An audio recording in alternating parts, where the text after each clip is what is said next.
নমস্কার, আশা করছি সবাই ভালো আছেন। আজ আবারও একটি নতুন ভিডিও নিয়ে চলে এলাম তোমাদের সামনে। আর আজকের ভিডিওটা একদম নতুনভাবে নতুন একটা রেসিপি দেখাবো। তো রেসিপিটা কি সেটা তো আমি আগে বলবোই না। তো রেসিপিটা জানতে হলে অবশ্যই পুরো ভিডিওটা দেখতে হবে আমার। তো চলো তাহলে আমরা যাই রান্নাঘরে, আমরা কীভাবে রেসিপিটা তৈরি করছি তোমরা সাথে থাকো আর অবশ্যই আমাদের ভিডিওটা দেখবে। কেমন? চলো তাহলে।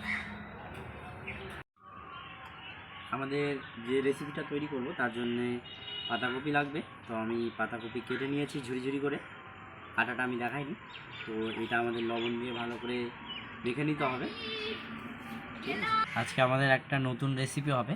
তো আমি রেসিপিটা বলবো না, তো ভিডিওটা না দেখলে তোমরা কেউ বুঝবে না যে রেসিপিটা আসলে কী রেসিপি। আমি একদম লাস্টে বলবো, ঠিক আছে? তো তার জন্য ভিডিওটা দেখতে হবে। আমাদের মোটামুটি হাফ চামচের মতো লবণ দিয়ে দিতে হবে, দিয়ে ভালো করে চাপ দিয়ে মেখে নিতে হবে। ঠিক আছে, ভালো করে মেখে নিয়ে যে জলটা বেরোবে জলটা আমাদের ফেলে দিতে হবে।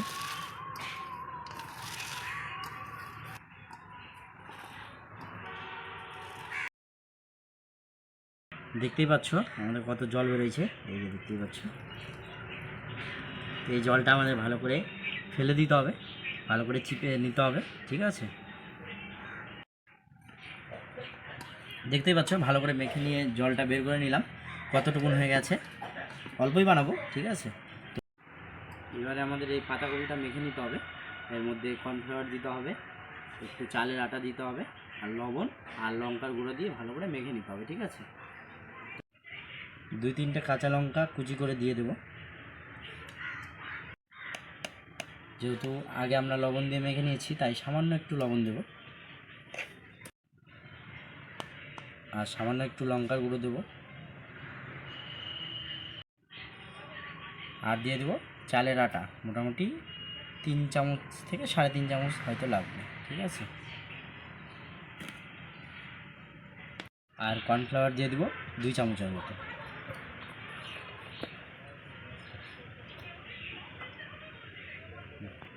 এবার ভালো করে এটা মেখে নেব। ঠিক আছে,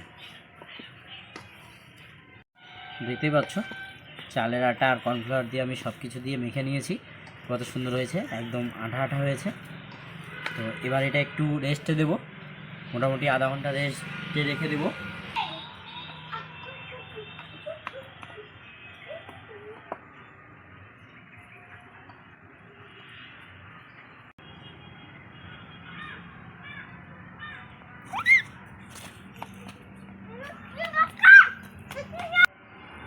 আধা ঘন্টা রেস্টে রেখেছিলাম এই বাঁধাকপিটা মেখে ভালো করে।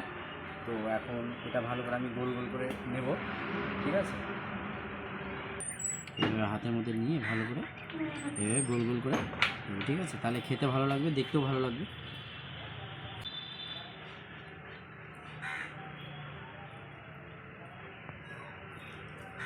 এভাবে একটা একটা করে সবগুলো আমি করে নেব। ঠিক আছে, ফোড়ন ধরে গেছে, এবার আমি কড়াই চাপিয়ে দেবো।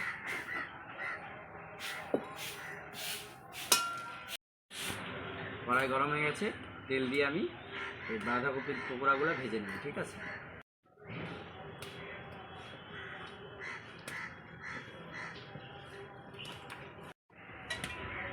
তেলটা খুব ভালোভাবে গরম হয়ে গেছে, এবার আমি বাঁধাকপিগুলো ভেজে নেব। ঠিক আছে, একটা একটা করে ছেড়ে দেবো।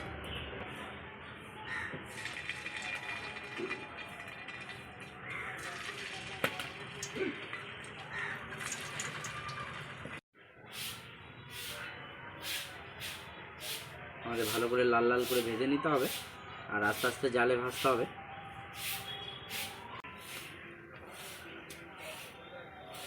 এবার আস্তে আস্তে করে জাল দিয়ে ভেজে নিতে হবে, না হলে ভেতরে কাঁচাই থাকবে। তো সেই জন্য একটু টাইম লাগবে, কিন্তু রেসিপিটা অবশ্যই দেখবা কীভাবে বানাচ্ছি, খেতে দারুণ টেস্ট। একবার অবশ্যই বাড়িতে ট্রাই করে দেখবে। দেখতে পাচ্ছ কত সুন্দর লাল লাল করে ভেজে নিয়েছি, এবার আমি তুলে নেব। আমাদের ভাজা হয়ে গেছে।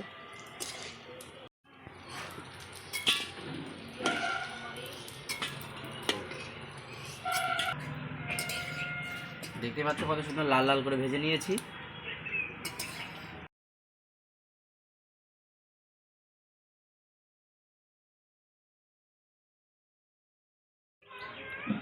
পকোড়াগুলো তো ভাজা হয়ে গেছে, এবার পরের স্টেপে যাই। কড়াইয়ে তেলটা কমিয়ে নিয়েছি, আর সেই তেলের মধ্যেই আমি পেঁয়াজ কুচি, আদা একটু আর কাঁচা লঙ্কা দিয়ে দেবো। খুব বেশি ফ্রাই না, হালকা করে ফ্রাই করতে হবে। পেঁয়াজটা আমাদের হালকা ভাজা হয়ে গেছে, এবার হালকা লঙ্কার গুঁড়ো দিয়ে দেবো সামান্য।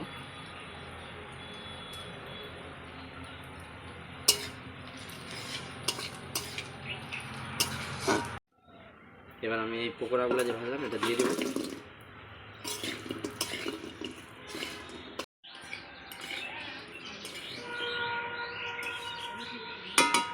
পকোড়াগুলো ছেড়ে দিলাম, এবার আমি জল দিয়ে দেবো হালকা।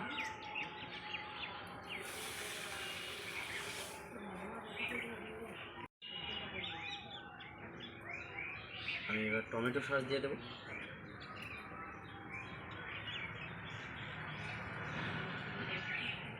দিব সয়া সস, ঠিক আছে।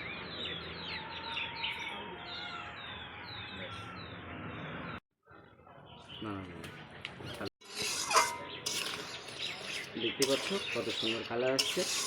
আর এটা আরও একটু গাঢ় করার জন্য আমি এখানে 1 চামচ কর্নফ্লাওয়ার গুলে রেখেছি মাটিতে, এটা দিয়ে দেবো, ঠিক আছে।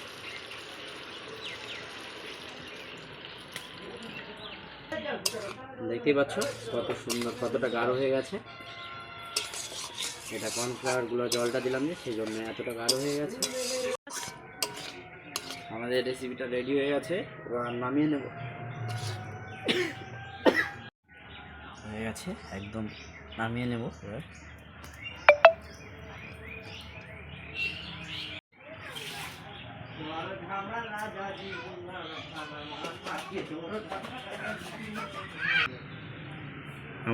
আমাদের নতুন রেসিপির প্লেট রেডি হয়ে গেছে। এবার আমাদের মাঞ্চুরিয়ান রেডি হয়ে গেছে। তো আমি এত সুন্দর রেসিপিটার নাম বলিনি একবারও, তো এবার খেয়ে দেখি কেমন হয়েছে, ঠিক আছে।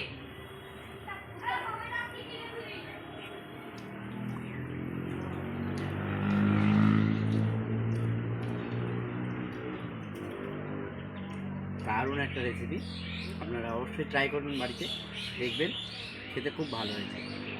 আর যেভাবে আমি বানালাম ঠিক সেভাবেই ট্রাই করবে, ঠিক আছে। তো আজকের মতো আসি, আমরা খেয়ে নিই, ঠিক আছে। দারুণ হয়েছে খেতে, সত্যিই দারুণ হয়েছে, ঠিক আছে তাহলে।